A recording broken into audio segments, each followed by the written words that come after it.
बिहार में क्या चिराग पासवान का हनुमान अवतार खत्म हो गया है? अब बिहार में चलेगा चिराग पासवान का राज। 2026 का सबसे बड़ा सियासी धमाका, क्या नीतीश कुमार ने अपनी पूरी पावर चिराग पासवान के हाथों में देने की कोशिश कर दी है?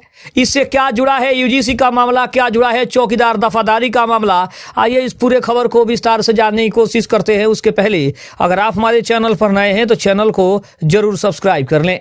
नमस्कार, मैं हूं संजीव और आप देख रहे हैं आप तक न्यूज। बता दें कि बिहार की राजनीति में नीतीश कुमार और चिराग पासवान के रिश्तों के लेकर जो सबसे बड़ी खबर आ रही है, यह क्या वाकई में दिलचस्प खबर है? आपको बता दें कि बिहार विधानसभा चुनाव 2025 के परिणामों ने सबको चौंका दिया। एनडीए, जिसमें भाजपा, जदयू, लोजपा, रामविलास ने भारी बहुमत हासिल करते हुए 243 में से 202 सीटों पर जीत दर्ज की थी। इस जीत में चिराग पासवान की पार्टी लोजपा रामविलास का प्रदर्शन शानदार रहा, जिसने 29 में से 19 सीटें जीती। इस बड़ी जीत के बाद नीतीश कुमार और चिराग पासवान के बीच जो 36 का आंकड़ा माना जाता था, वो सब अब सहयोग में बदलता हुआ दिखाई दे रहा है। अगर हम बात करें नीतीश कुमार और चिराग पासवान पुराने दुश्मन अब साथ साथ हैं। 2020 के चुनाव में चिराग पासवान ने नीतीश मुक्त बिहार का नारा दिया था और जदयू के खिलाफ अपने उम्मीदवार उतारे थे, जिससे नीतीश कुमार की पार्टी को काफी नुकसान हुआ था। हालांकि उसके बाद 2024 और 2025 के चुनावों ने समीकरण को पूरी तरीके से बदलने का काम किया। नीतीश कुमार का नेतृत्व चुनाव के बाद चिराग पासवान ने स्पष्ट रूप से कहा कि नीतीश कुमार ही एनडीए के मुख्यमंत्री हैं और उनके नेतृत्व में ही हम काम करने को तैयार हैं। ये बातें चिराग पासवान ने जब कही थी तब इसकी काफी ज्यादा चर्चा हुई थी। लेकिन देखा जाए तो केंद्र में मंत्री बनने और बिहार चुनाव में 100% स्ट्राइक रेट लोकसभा में दिखाने और लगभग 72% विधानसभा चुनाव में दिखाने के बाद चिराग पासवान अब बिहार की राजनीति के केंद्र के धुरी बने हुए हैं। लेकिन खेल अभी बाकी है। विपक्षियों का दावा साफ तौर पे दिख रहा है। जहां एक तरफ एनडीए अपनी जीत का जश्न मनाया, वहीं विपक्षी नेता तेजस्वी यादव ने लगातार कहा कि बिहार में खेला बाकी है। उनका दावा था कि जदयू का वजूद धीरे धीरे खत्म हो जाएगा और भविष्य में समीकरण फिर से बदल सकते हैं। हालांकि वर्तमान में नीतीश कुमार ने रिकॉर्ड 10वीं बार मुख्यमंत्री पद की शपथ लेकर अपनी पकड़ को और ज्यादा मजबूत करने का काम किया। सरकार गठन और भविष्य की रणनीतियों पर भी काफी ज्यादा चर्चा हुई। सीटों के बंटवारे में भी काफी ज्यादा चर्चा हुई। चुनाव से पहले भाजपा और जदयू ने 101 सीटों पर चुनाव लड़ा था, जबकि चिराग पासवान को 29 सीटें मिली थी। भाजपा की ओर से सम्राट चौधरी और विजय कुमार सिन्हा ने उप मुख्यमंत्री पद की शपथ ली। हालांकि चिराग केंद्र में सक्रिय हैं, लेकिन बिहार सरकार के नीतिगत फैसले पर उनका प्रभाव स्पष्ट रूप से अब जो है वो देखा जा रहा है। लेकिन इसमें सबसे बड़ी बात है कि चौकीदार और दफादार बहाली का जो नया नियम है, जिसमें कुछ सुधार किया गया है और सुप्रीम कोर्ट ने जो उसके ऊपर बड़ा फैसला सुनाया था, उसके बाद से चिराग पासवान और जो उनके दलित जो वोटर हैं वो कहीं ना कहीं सबसे ज़्यादा नाराज हैं। उनको लगता है कि चिराग पासवान ने अभी तक उनके हक में ऐसा कुछ नहीं किया है जो वो चिराग पासवान को याद रख सके। दूसरी तरफ अगर देखा जाए तो यूजीसी जो एक्ट आया था उसके ऊपर भी सुप्रीम कोर्ट ने रोक लगा दी है और कहीं ना कहीं चिराग पासवान की पार्टी दोनों फैसले उससे खुश थी, क्योंकि यूजीसी में जिस तरीके से ओबीसी को जोड़ा गया था उससे भी चिराग पासवान की पार्टी बहुत ज़्यादा खुश थी। लेकिन जैसे ही सुप्रीम कोर्ट ने इसके ऊपर रोक लगाई, उसके बाद से भी उनकी पार्टी का स्टैंड साफ दिख रहा है और उनकी पार्टी का ये कहना है कि सुप्रीम कोर्ट ने अगर फैसला किया है तो कुछ सोच समझ कर किया है, क्योंकि इसमें सभी का हित होना चाहिए। सिर्फ स्वर्णों के अहित के बारे में सोचा जाए, स्वर्णों के नुकसान के बारे में सोचा जाए तो ये बिल्कुल सही नहीं है और संविधान ये हमें कहीं ना कहीं आज्ञा नहीं देता है कि किसी का साथ अन्याय हो और किसी का साथ न्याय हो।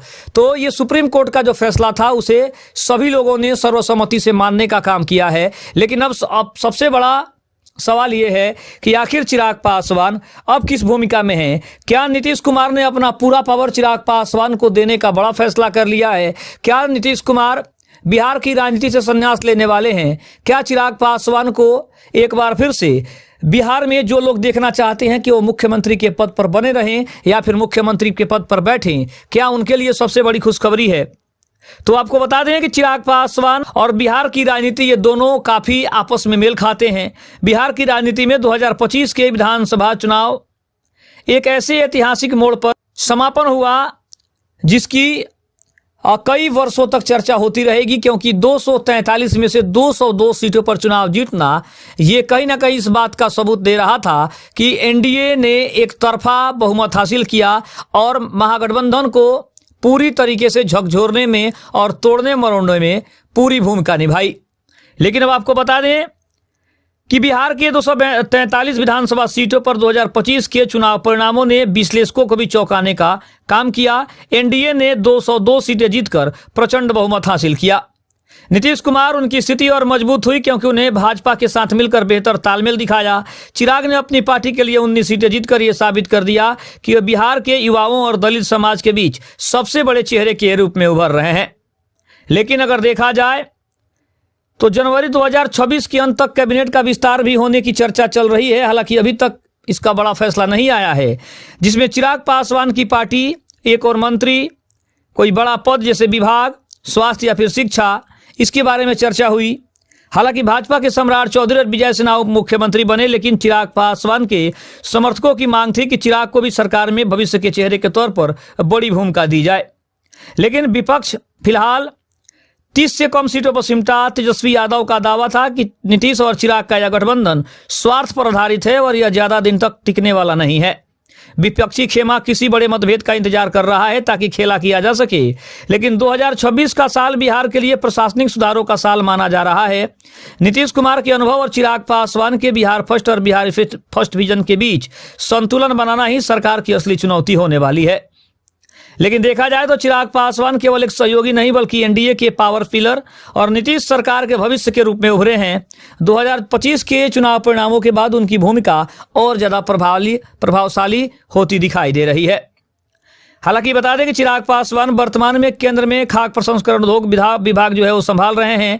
बिहार सरकार में उनकी पार्टी लोजपा रामविलास की भागीदारी सुनिश्चित कर रही है कि केंद्र की योजनाओं का लाभ बिहार को सीधे मिले। वे दिल्ली और पटना के बीच एक मजबूत कड़ी का काम भी कर रहे हैं।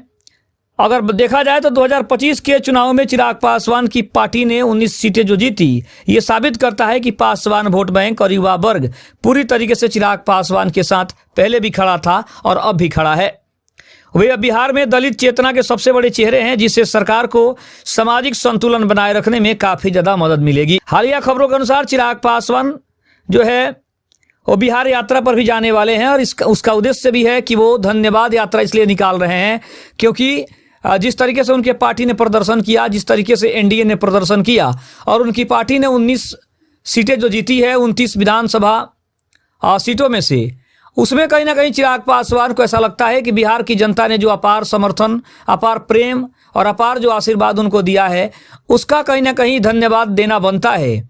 और अब चिराग पासवान सबसे बड़े मुद्दे में तब फंसे हैं जब बिहार में चौकीदार दफादार बहाली को लेकर सबसे ज़्यादा चर्चा हो रही है और लोग ये सवाल पूछ रहे हैं कि आखिर चिराग पासवान दलितों के लिए क्या कर रहे हैं। क्योंकि 2012 की अगर हम बहाली की बात करें तो कहीं ना कहीं अनुकंपा वाली जो बहाली है उस पर तत्काल में जो है उस पर मोहर जो है वो नहीं लग रही है और सामान्य और मेरिट लिस्ट पर बहाली करने की बड़ी बात चल रही है। लेकिन इसी बीच कई तरह के टीवी चैनलों ने ये खबर दी है कि चौकीदार दफादार बहाली पर एक बार फिर से सरकार कोई बड़ा फैसला कर सकती है या फिर उसका कोई ऐसा रास्ता निकाला जाए जो लोग स्वेच्छा से अपनी ड्यूटी नहीं कर पा रहे थे या फिर स्वेच्छा से जिन्होंने अपनी नौकरी छोड़ी थी उनके बेटों या फिर उनके घर के किसी सदस्य को उस नौकरी को दिया जाए ताकि उनका परिवार अच्छे से चल सके। तो कहीं ना कहीं चिराग पासवान के पास कई सारी चुनौतियां भी उभर कर सामने आ रही है। खबर कैसी लगी कमेंट में जरूर बताइएगा। तब तक के लिए धन्यवाद। जय हिंद, जय भारत।